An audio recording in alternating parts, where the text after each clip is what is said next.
Adding memory is one of the easiest ways to make your computer faster, more responsive, and better at multitasking. Here's how to do it. Start out by clearing your install space, then gathering everything you need. You will need your laptop computer, crucial laptop memory, a screwdriver, and your system's owner's manual. Shut your system down. Then remove the power cable. Now remove the battery. If you're not sure how to do this, consult your owner's manual, which will show you how to do it. If your laptop doesn't have a removable battery, you don't need to do this. Now let's make sure there isn't any residual electricity in your system. So hold the power button for 5 seconds to get rid of it. Now open your laptop. For instructions specific to your system, consult your owner's manual, which will tell you where the memory slots are at.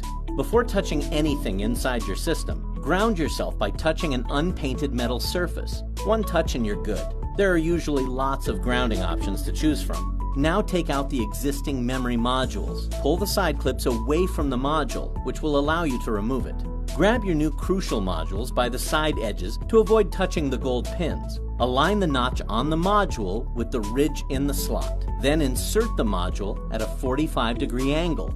Once the module's in the socket, press down on it until it clicks into place. Once all your modules are in, put everything back together. It's time to enjoy a faster computer.